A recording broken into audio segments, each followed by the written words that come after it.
One minute news এ আপনাদের স্বাগতম।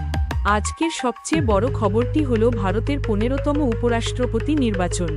NDA প্রার্থী সিপি রাধাকৃষ্ণন বিরোধী দলের প্রার্থী বি সুদর্শন রেড্ডিকে 152 ভোটের বিশাল ব্যবধানে পরাজিত করে এই পদে জয়লাভ করেছেন 71 রাজ্যসভার সেক্রেটারি জেনারেল এবং রিটার্নিং অফিসার পি.সি. মোদি ফলাফল নিশ্চিত করেছেন। তিনি জানান, রাধাকৃষ্ণন 450 ভোট পেয়েছেন, যেখানে তার প্রতিযোগী বি.72 সুদর্শন রেড্ডি 300 ভোট পেয়েছেন। এই নির্বাচনে মোট 767 জন সাংসদ ভোট দিয়েছেন, যার মধ্যে 15টি ভোট অবৈধ ঘোষণা করা হয়েছে। সিপি রাধাকৃষ্ণন এখন জগদীপ ধনখড়ের স্থলাভিষিক্ত হবেন, যিনি জুলাই মাসে হঠাৎ পদত্যাগ করেছিলেন।